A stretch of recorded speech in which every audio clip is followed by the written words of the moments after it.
Welcome to the 3OldGoalies Goalies Podcast, brought to you by White Glove Goalkeeping.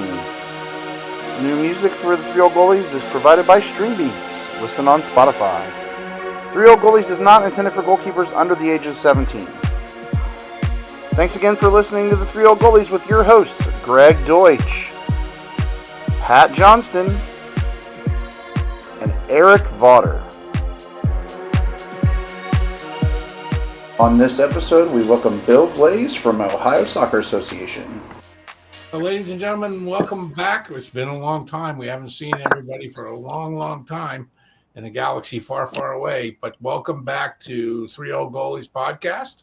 We are thrilled that you're here, and we are looking forward to our guest tonight, who is a key player in Ohio South and some of the club stuff that goes on, some of the ODP stuff that goes on, and without further ado, I will our regular panels, of course, are Pat Johnston, Greg Deutsch, and myself. I'm EV, and our producer Ryan. And without further ado, Greg, I'll turn it over to you. All right, so let's introduce Bill Glaze. A lot of titles: Director of Coaching, Executive Director of Ohio, CTO, which we'll get into that a little bit later.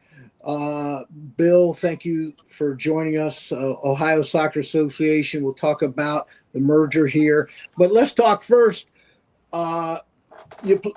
You're from Centerville High School, which is a powerhouse still to this day. Did you play there? Thanks, Greg. First, it's an absolute pleasure to be on this call. So thank you for inviting me in. I spent 2 years at Centerville High School. I transferred in my junior year. I actually grew up in the Cincinnati area. Spent my freshman, sophomore year at Hamilton High School, ironically. And then ironically, yes. Yeah. And then go Big Blue. And transferred into Centerville High School for my junior and senior year. It was a bit of a different experience going from a small school to a massive school that really is, at that time, was 3 schools in one. But it was certainly a very strong soccer community, very strong soccer school, and proud to say I graduated as a Centerville Elk. So yes. There we go. So did you play for Coach Brian Stevens, or did you get Coach Avedikan? So Coach Stevens was the assistant coach. Coach Avedikan was the head coach at the time. So all right. Then he obviously left Centerville to go on to coach at Ohio State. Yeah, a little trivia here, Bill. EV coached with Gary at Centerville. I coached with Gary and Brian both. Yeah. Brian always was. I can remember we'd get into postseason play and have those 6 o'clock training sessions, and Coach Stevens was always the one that would. Coach Stevens and Gary were great to be part of, and it's always great to get back and see the school. Although it's the stadium's a little bit different now. The grass is gone, the turf is there, but other than that, it's still the same soccer stadium. So you go from there to Wright State, and then you somehow become you work for a senior project manager at August Mack Environmental Incorporation. So how does that path go? All right. And then we got more after this, of course. Yeah, it's kind of that's a strange path, Greg. So I got done with high school and really didn't know what I wanted to do from a college perspective. I thought I wanted to get into veterinary medicine, and I started working at that time for a couple of veterinary clinics, and actually ended up working out at Kings Island in the wild animal habitat, working with the exotic animals. While I was out there, I met my now wife, who was a zoologist out there, and we quickly discovered that this is something a little more serious than just boyfriend, girlfriend, and that there was no way the two of us would be able to continue to work in the exotic animal world. So I said, I'll change jobs. And I became an environmental engineer. Graduated from Wright State with a degree in environmental engineering, which really at the time was a brand new degree. There wasn't a lot of knowledge on environmental scientists or things like that. So it was a bit of a cutting edge program. I did environmental engineering for about 26 years. And in that time, started to get back into the game in terms of coaching junior high, high school. I started a club in Zanesville, Ohio, which is where we lived. Started doing some stuff with Ohio Soccer Association, teaching coaching courses, working in the ODP program. And it kind of started to escalate. And at the time, Ohio South was going through some changes. They were looking for a new director of coaching.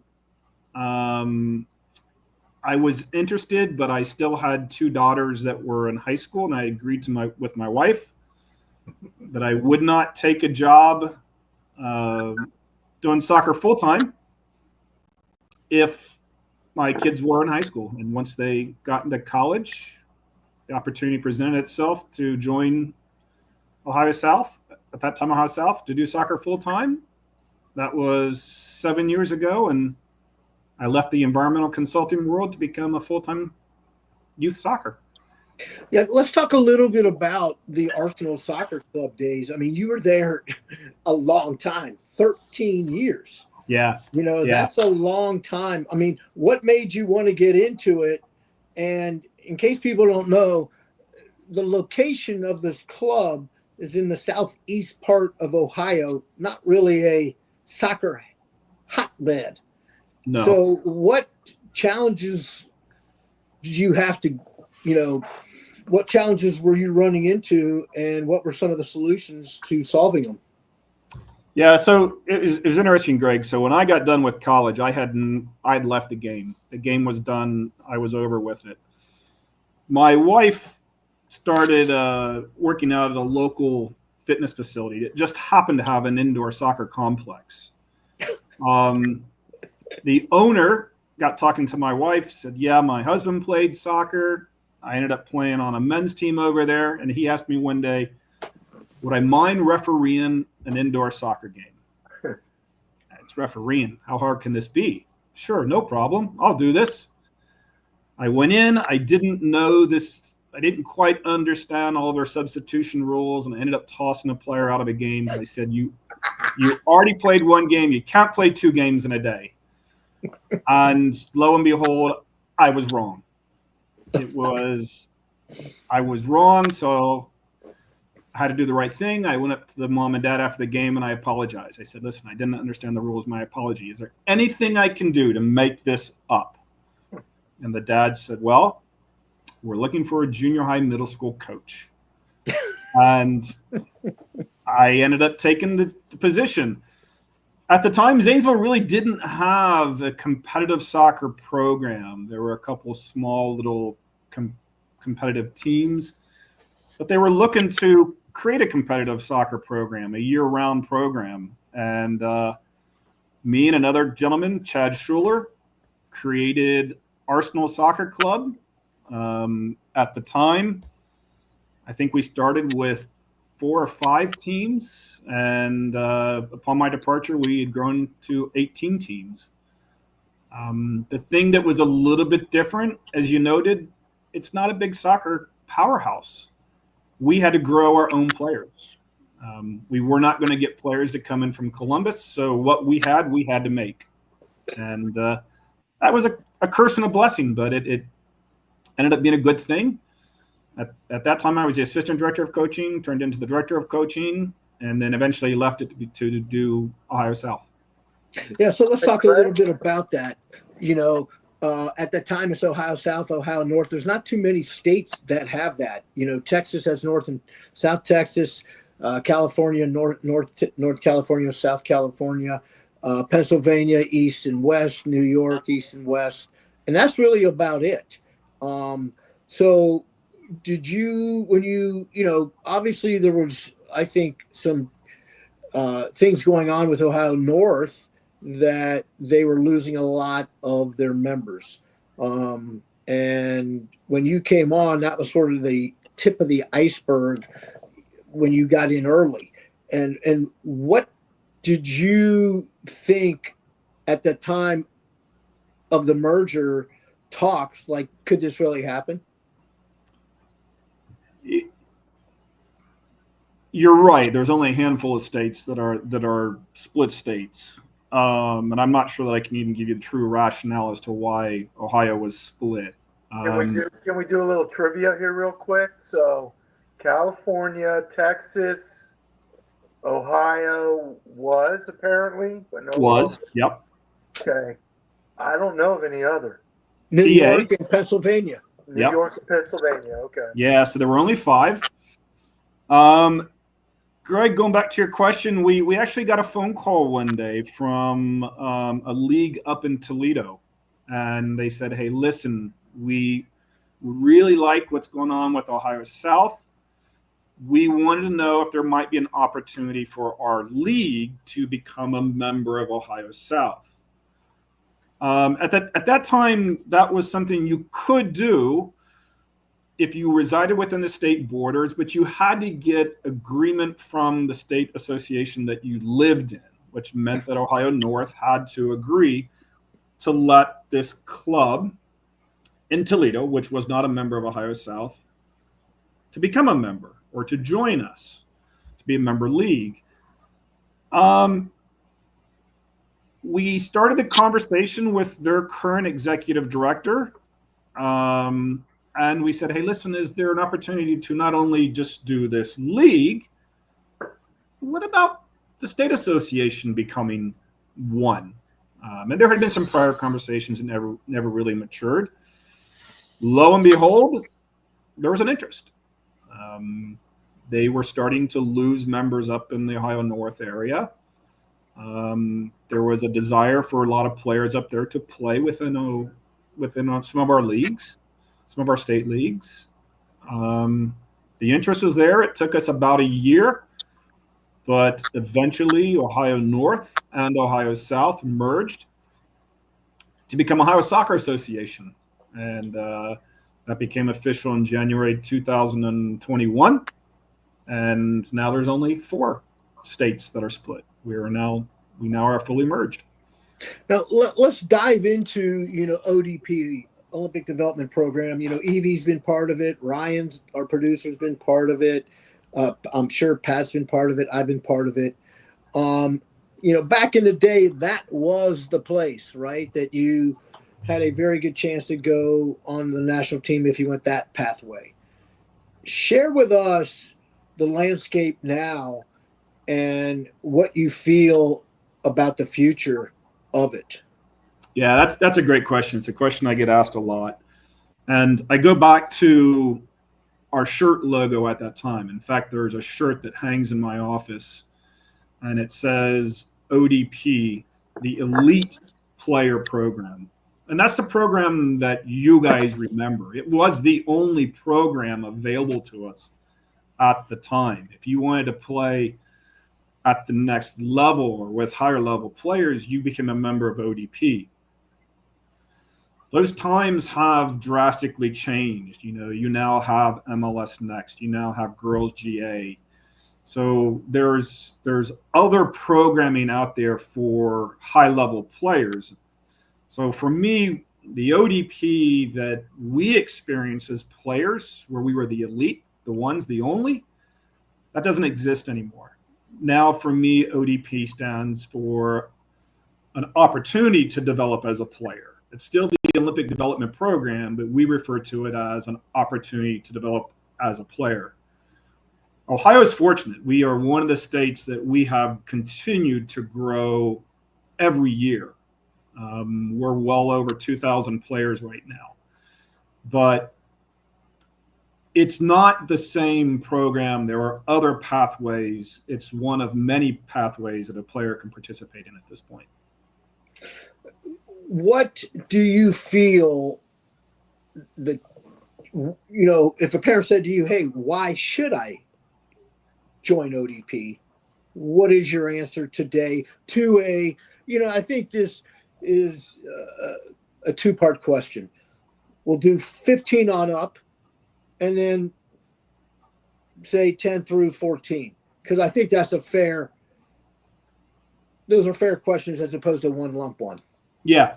So I think what's important to understand, again, from our perspective, an opportunity to develop as a player, it's probably better to have a little bit of history.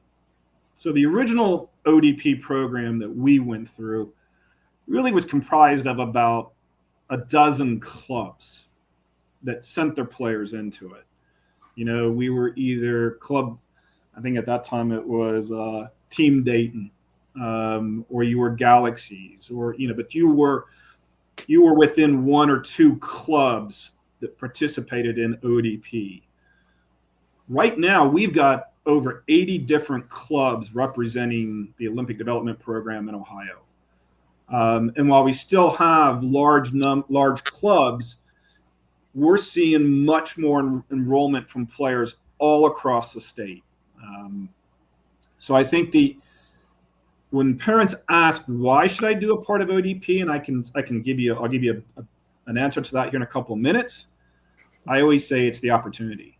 It's an opportunity to come in, to train with other players, an opportunity to work with a lot of different coaches that represent different clubs, that represent different levels. Some are DOCs, some are college coaches, some are MLS scouts, some are talent or U.S. Soccer Talent ID scouts, are all members of our ODP staff. So it's a chance to see, where do I stand? I know where I stand in my club, but where do I stand compared to everybody else? So again, it's the opportunity to see, not to say how good you are, but yeah, I guess in some sense to see where do you stand compared to everybody else in the state of Ohio.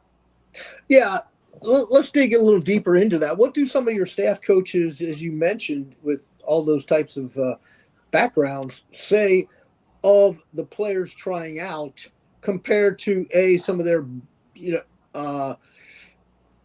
players that they see more on a everyday basis? Can they compete? Would they compete, or would it be ugly? Yeah, so I mean, Greg, our staff, we've got, our state staff is comprised of about 50 different coaches. Our district staff, we have over 110 district coaches. Our coaching staff includes U.S. Soccer Talent ID scouts. It includes MLS scouts. It includes Division I college coaches, Division II, Division III, NAIA. We have club DOCs. We have club coaches. So we have an incredibly diverse staff that I think really caters to the players that are coming in. I think the difference nowadays is that rather than see one or two players from a club, we see 10 to 12. It's a pathway that was, back when we did it, it was almost like you had to be somewhat known. You almost had to kind of like be invited or identified, maybe pre-identified. That's not the case. It's open to anybody.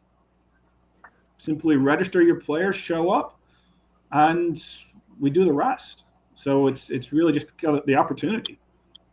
Yeah, talk about the so-called rough diamonds that you may encounter.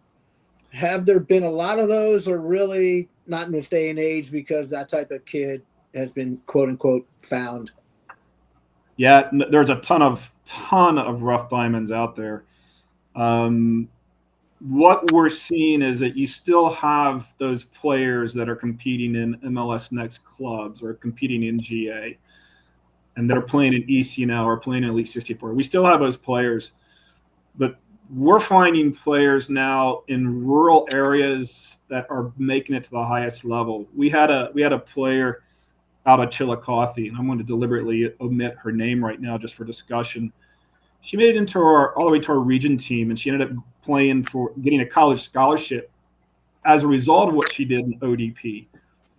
She was in a club in an Appalachian community that, fortunately, that coach was heavily involved in ODP, got her in, and she did fantastic. And these are the stories that we continue to find. The player from Dover, Ohio, the player from Zanesville, Ohio, the player from Chillicothe, the player from up in Perrysburg, Ohio. So it's not just who's in Dayton, who's in Columbus, who's in Cincinnati.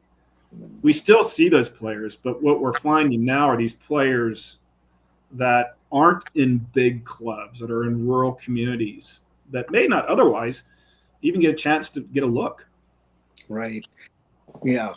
So, Ryan, our producer, and I've been talking. I'm gonna hand it over to Ryan real quick here, because I know he wants to dig into the club versus club discussion. So, Ryan, I'm gonna hand it over to you, and then I'll take it back here.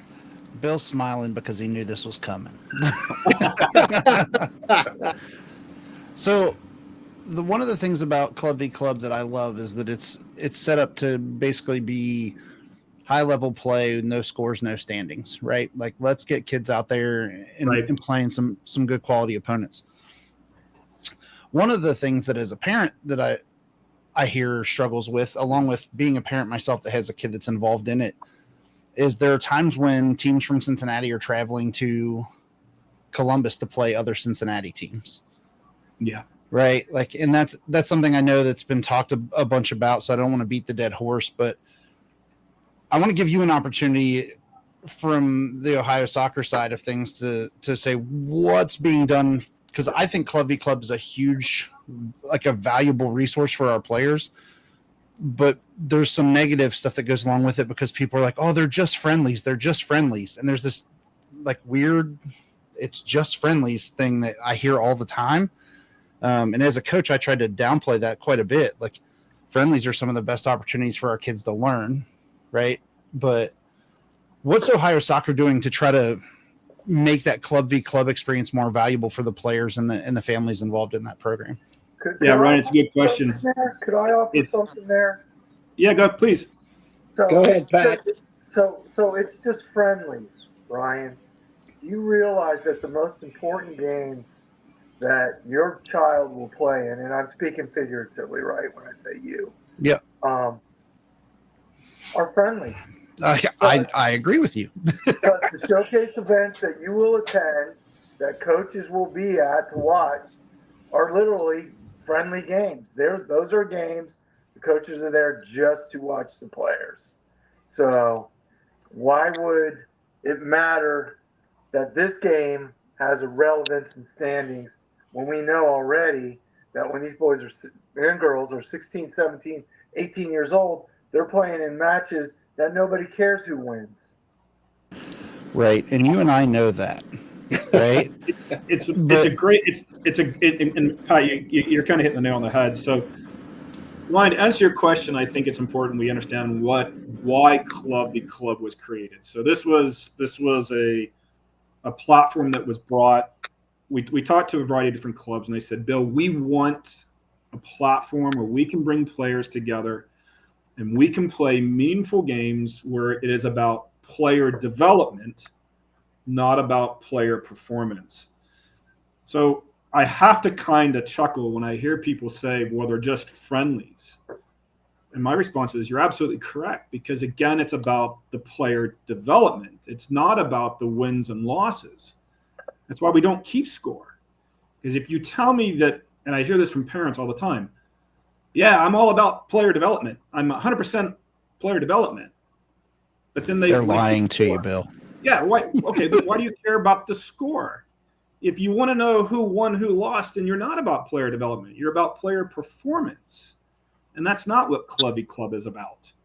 So Club v Club was created at the request of the DOCs that, Bill, we want this. We want an opportunity to come together to play meaningful games, for us to be able to bring in players to have a flexible roster, to come into a neutral environment where we can control the sidelines, we can control player behavior, we can control referee, we can control referee abuse or make sure there is none.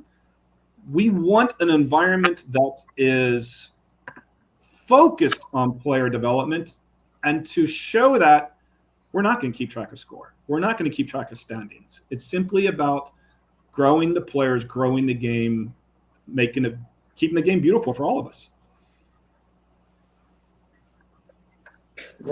Guys, you know where the future of U.S. soccer lies?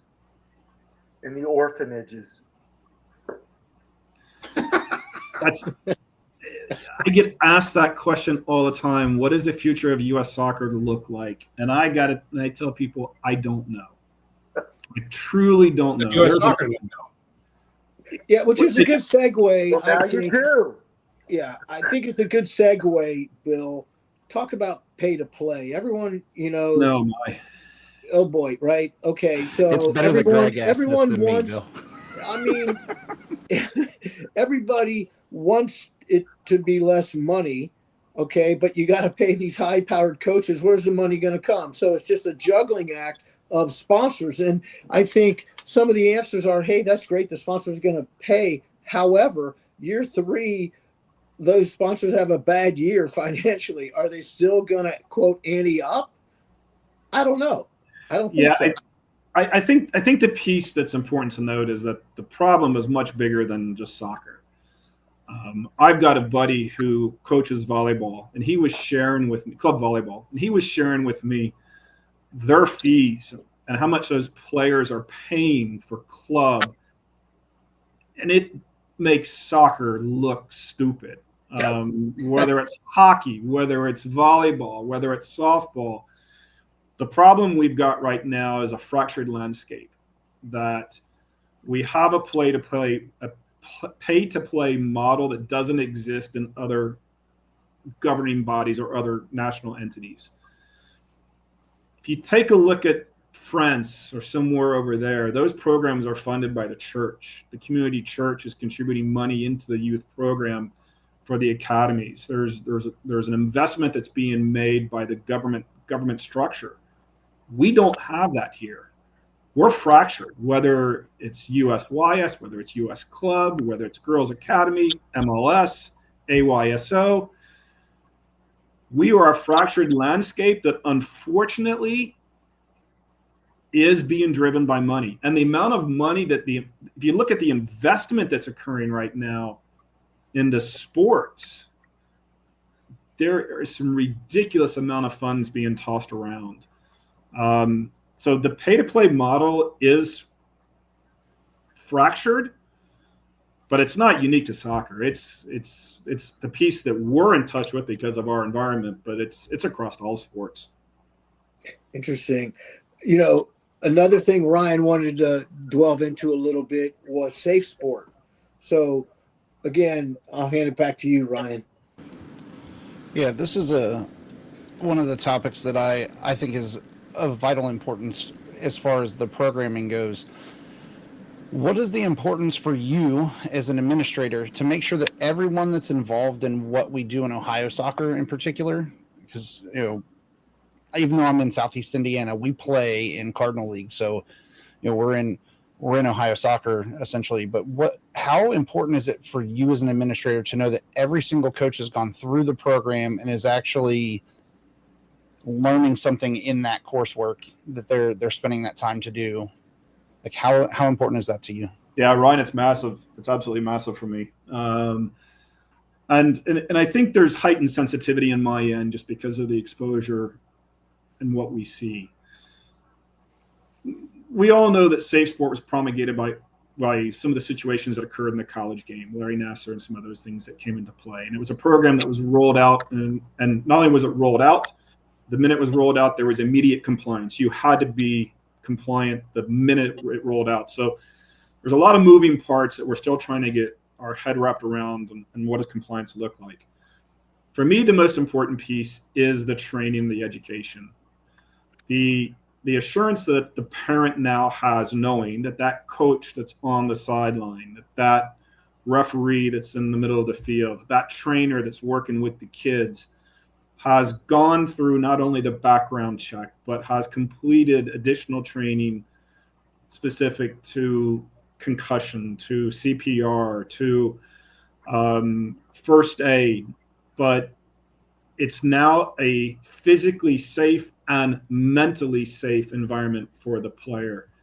So safe sport and the training and the awareness really is the assurance for us as parents that our kids are playing in a safe environment, not physically safe, or not only physically safe, but mentally safe, and that they're working with people that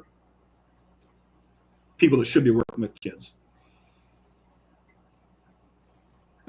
All right, that's a very, very, very solid answer there. Now I'm gonna flip the script a little bit on you.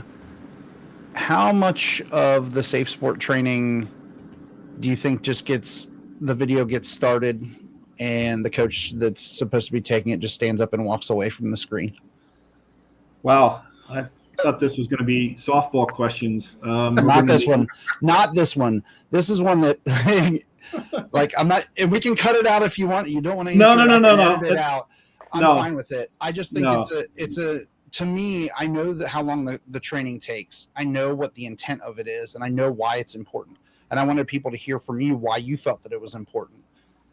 But I know that there are people that are hitting play, walking away, and coming back and taking the test at the end of the video and just clicking answers because they've done it before. And I know that they're working on the refresher courses are different now, and I know there's some changes going on, and we can highlight that as well if you'd like. But when you're a coach and you're already giving a lot of your time, it's important to me like that you sit and take the time to do it as a parent. But how many people do you think are just not really paying attention to what's going on, and they're just like, I just have to do this because I have to be compliant? Yeah, there's a fair. I would say I would hesitate to put a number on it, but what I would say is that even though they may not have their undivided attention at the end when they have to do the check for understanding, when they're being asked those key questions, if they don't get the questions right, then it makes them go back and review it. So maybe they're not paying attention for the 20 minutes that it takes to go through it, but at the end, the check for clarity, the key points of emphasis, if they're not getting it right, they're going to have to either have to retake it, or it's going to tell them what the correct answer is. So I would rather they pay attention and do it correctly, but I suppose everybody's always going to kind of bend the rules a little bit. All right, Ryan, anything else on this topic? No, I was mean enough. Okay. No, it's a good question. I mean, it happens, but I think there are changes occurring. They are changing the questions. It's like taking your referee recertification course. You know what 90% of the questions are. It's the 10%, the new stuff that you really got to pay attention to. Right. So I think as safe sport continues to grow, there's going to be new awareness that's going to come out, and you're going to either get it right or they're going to make you redo it. And that is driving home the point of emphasis. Yeah, and the concussion piece has changed a ton from when I started coaching to where we are now, right? And we've talked about that a lot. And we can just touch on this real fast, and then I'll give it back to Greg. But how important is that concussion training for you as well, for coaches to have on their, in the process of the safe sport piece, and having just another, and we've got Lindsay's Law as well, right? Those are two. The sudden cardiac arrest training I knew nothing about before the Lindsay's Law existed. So for me, that was a big thing. But as someone who's had a ton of concussions, the concussion training, I was like, oh yeah, that was probably a concussion back then, but we just got our bell rung. So if you want to talk on those two. Back when we played the game and you were using those laminated brine soccer balls that weighed 16,000 pounds, and you were heading those. I'm sure all of us had concussions that we weren't even aware of. Now there's the awareness here. And for me, and I'm going to go back to Lindsay's Law for a second. If you think about where we were 5 years ago, sudden cardiac arrest syndrome, we knew nothing about it. Today, not only are we have awareness training, but we now have state laws that mandate that soccer complexes have to have AEDs on site. And we've all heard the story. We saw it on national TV, the awareness and the ability now to get to the AED and make a difference in someone's life. So am I an expert at it? By no means, but I understand the steps, and I understand that the facilities that I'm playing at have them. And now I've got a fighting chance that I didn't have 5 years ago.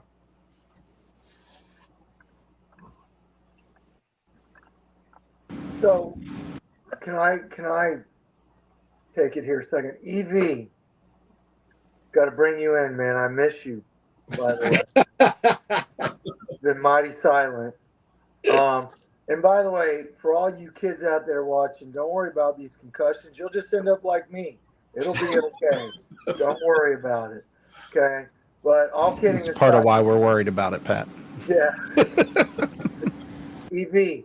Yeah. You have to do all the background checks and stuff. And how long were you spending on this in order to be able to go out to the training ground and work with the kids? As you guys know, in college, you have to take the CPR test and all that kind of stuff. You got to get through that. That's usually 2-3 hours, over the course of a week, whatever it is. With club, we had to do the safe soccer thing or the safe sport thing. And that was about a 3-hour seminar. To be honest with you, as a parent, I paid attention to it every time because it's important, and I will say that even though it seems superfluous to a lot of coaches, what I took out of the safe sport thing was things to look for with kids,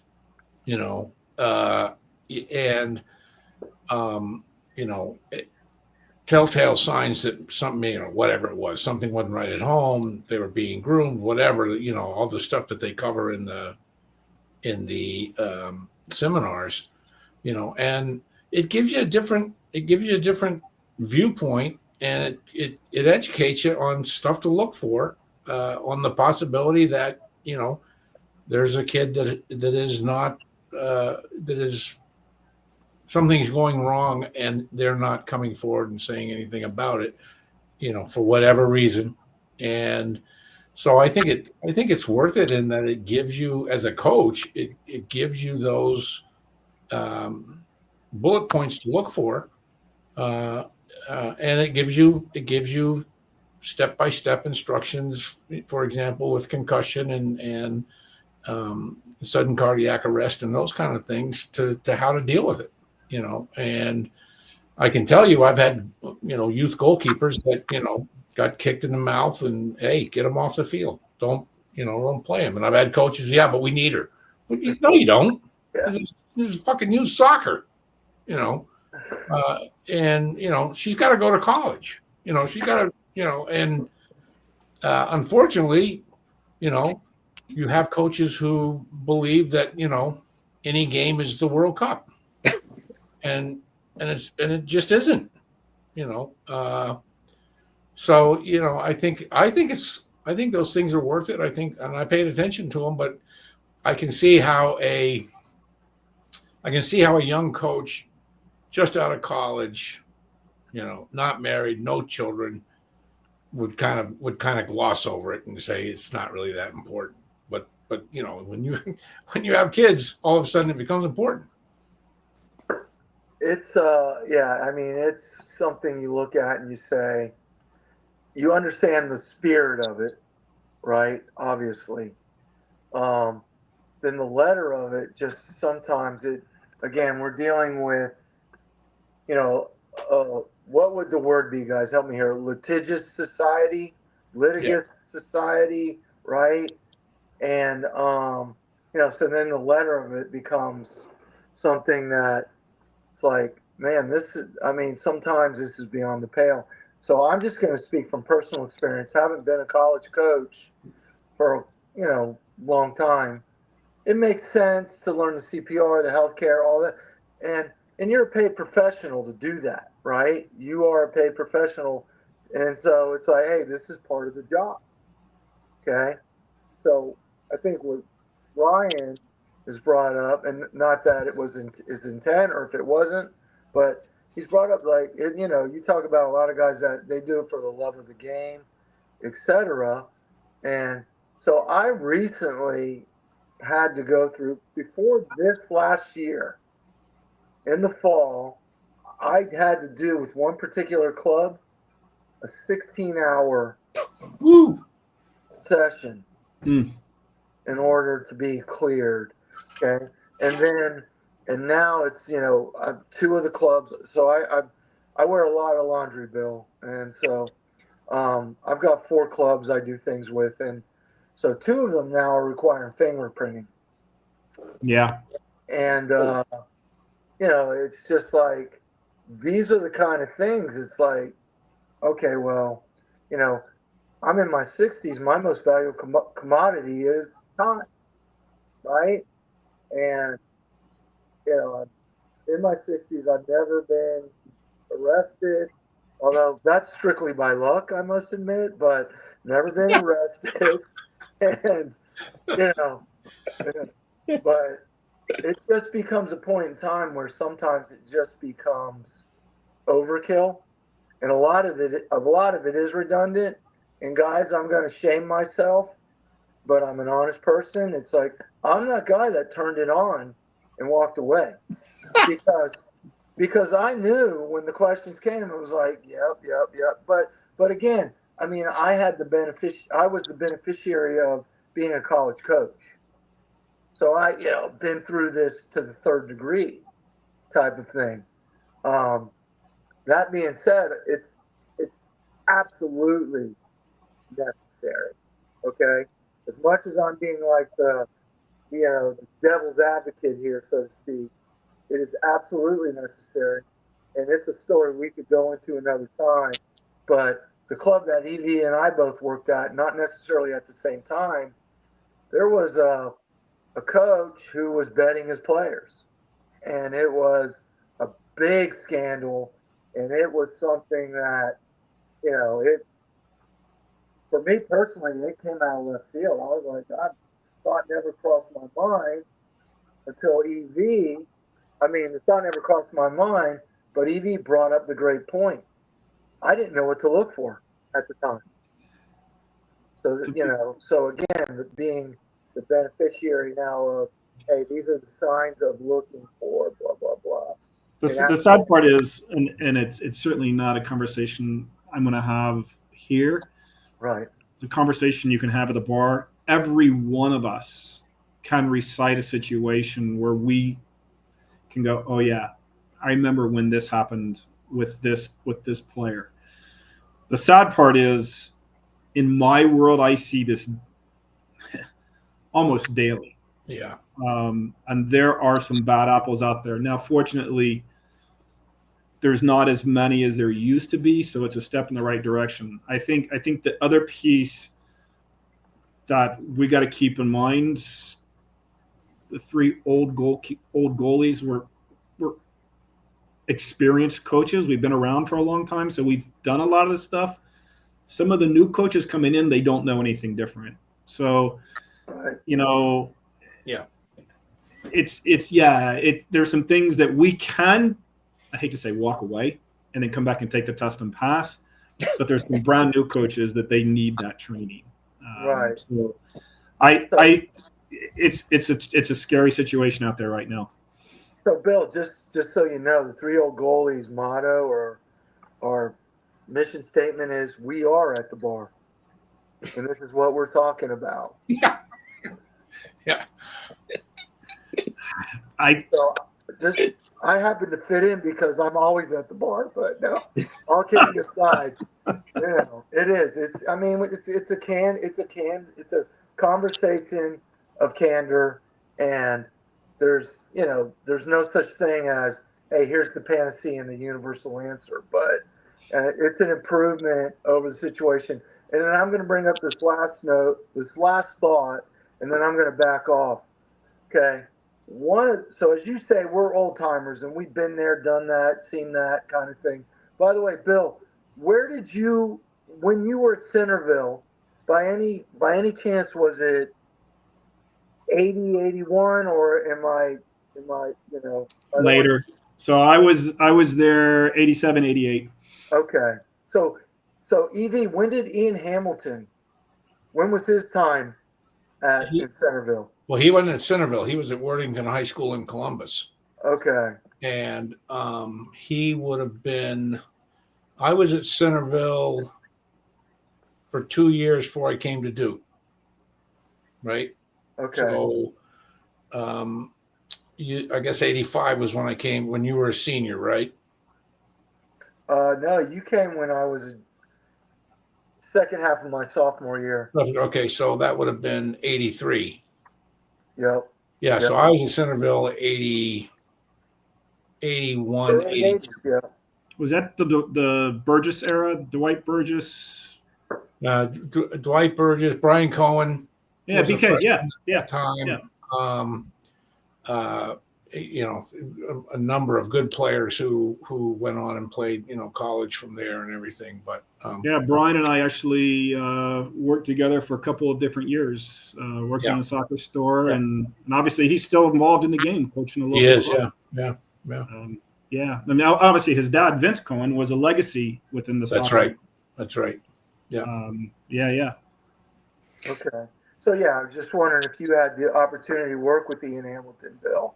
No. So my time, proximity wasn't quite there. I'm in Florida, lived in Florida, raised in Florida. Okay. Ohio, it's this little speck. You guys all, but anyway, all kidding aside, back to the real topic here of so the coaches are being trained, behaviorally, et cetera, in terms of, there's bounds, et cetera. Okay.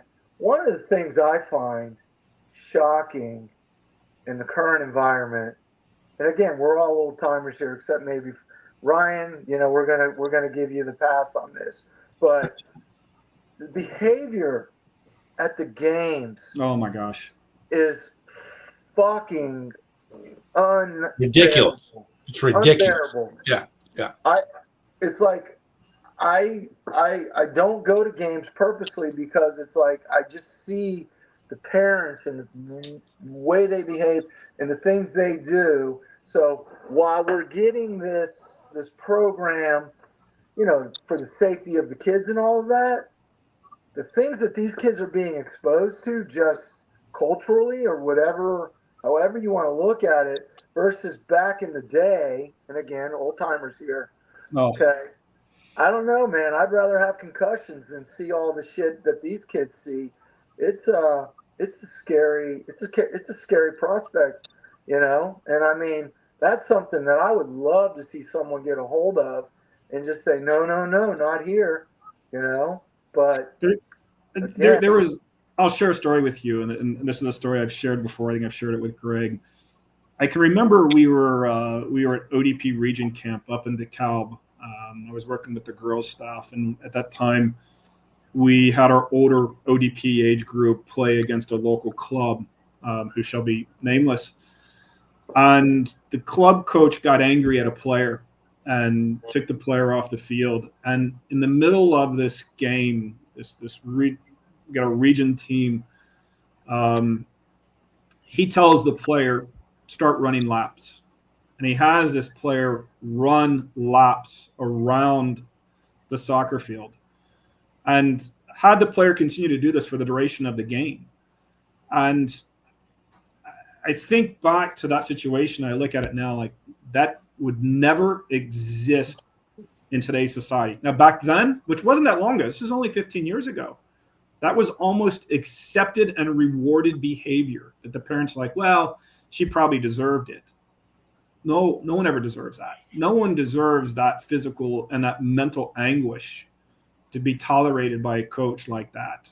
And that's the benefit that we have with Safe Sport is there now is a mechanism to deal with it. Back then, you couldn't do anything. Now we've got a process. I think we still got a long ways to go. We still see a lot of verbal abuse on the sideline. We've seen there's a massive change that just came out with referee abuse. U.S. Soccer released these new rules. The consequences associated with verbal or physical abuse of a younger referee, you're done. The game's over. Your days in soccer are over. Good. So is it getting better? Yes. Are there steps we need to take? 100%. Is it perfect? No. But it's better than what it was. All right, so we got about 5 to 8 minutes here left, Bill. So at the start of the program, I mentioned some titles: Director of Coaching, Executive Director of Ohio, and now the CTO. So let's just wipe this clean. Chief Technical Officer. What in the hell is it? And what's a daily routine look like? Because it sounds so damn vague. Yeah. Like you can put your finger on everything and still be, it wasn't me. Yeah. My official title within Ohio Soccer Association is the Chief Technical Officer, or the CTO. My responsibilities are the day-to-day operations of Ohio Soccer Association. So when we merged, we changed our board. Our board went from operational to visionary. And our CEO, Gordon Henderson, works directly with the board. And that is the planning, the 3 to 5 year oversight. Where's OSA going? The management of a not-for-profit organization. My job as the CTO is managing a staff of 13 in 3 different offices, the day-to-day operations. So everything from ODP, everything from cups, everything from HR, that's my day-to-day routine. Gotcha. Thank you. One thing I want to add, and I want you to talk about how you worked with some other states to develop something special to me.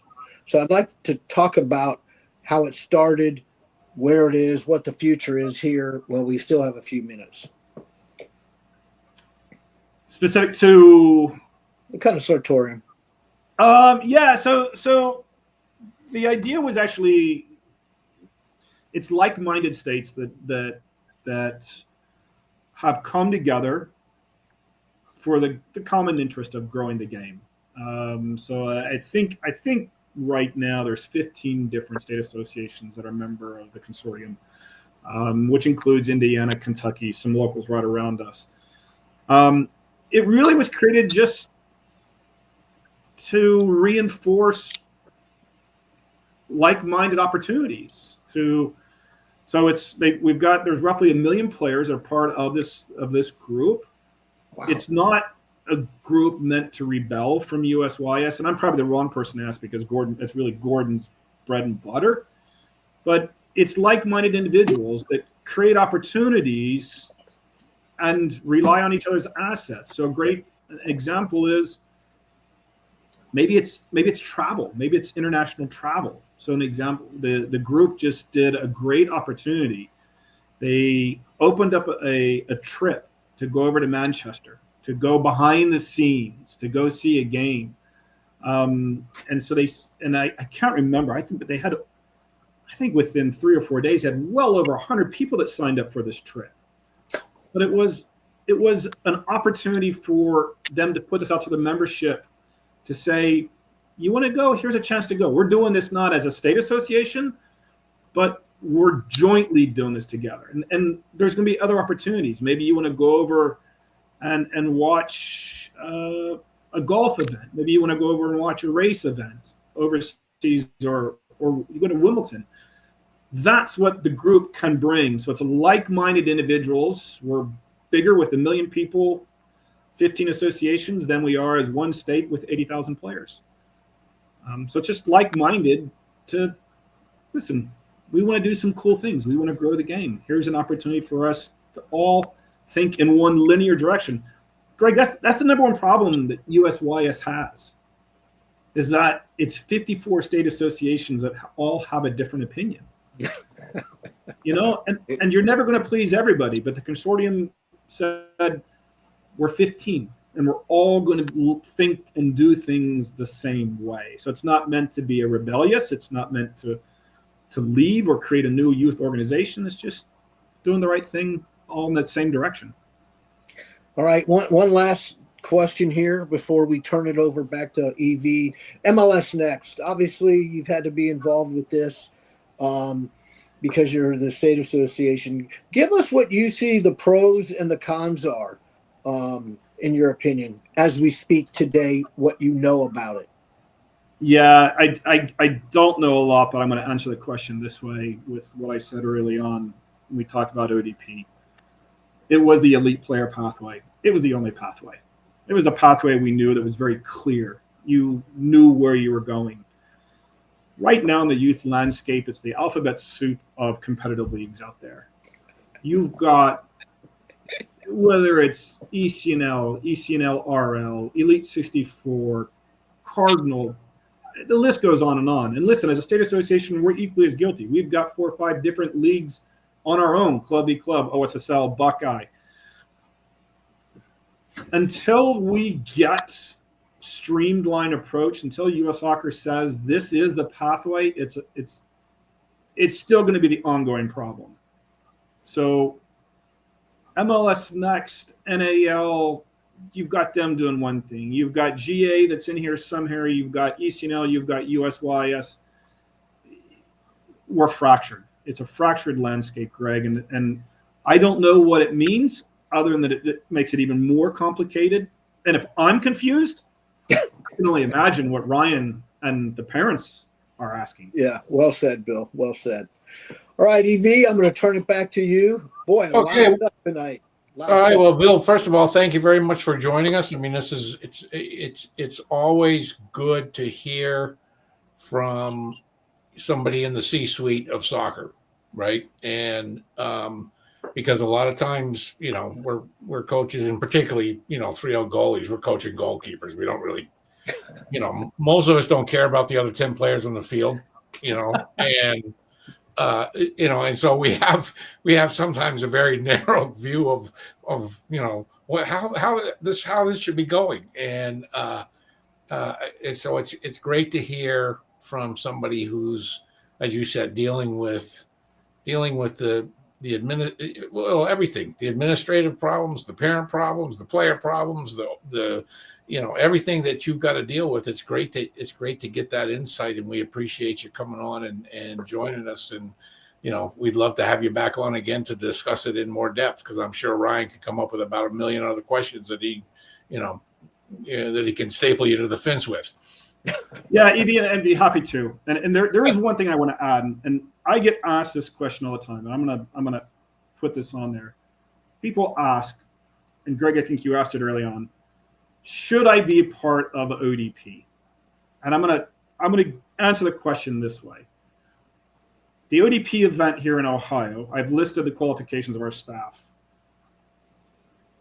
When I get phone calls from the talent ID scouts saying, Bill, who do you currently have in your ODP program that we should be aware of? Or I get phone calls from FC Cincinnati or Columbus Crew or Chicago Fire saying, hey, Bill, who do you have in your ODP program that we should be aware of?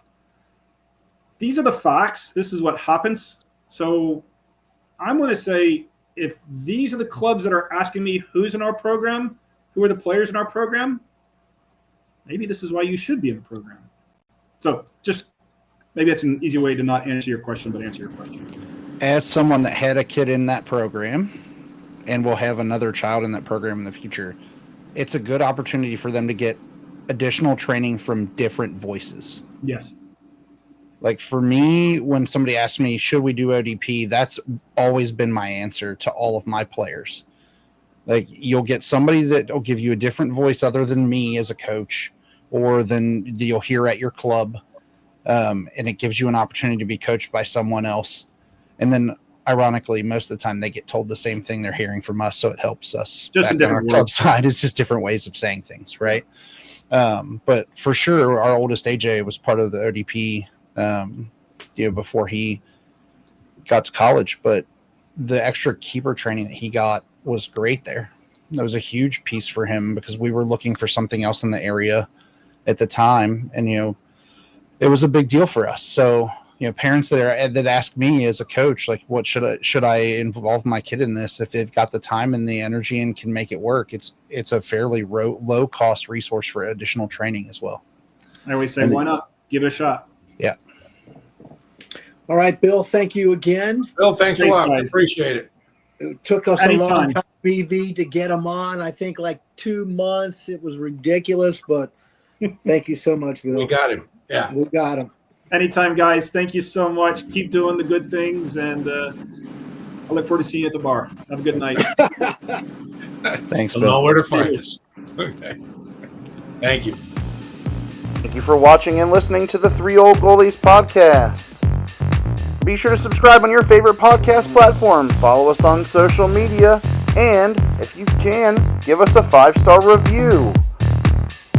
Can't get enough? Check us out online at 3OldGoalies.com.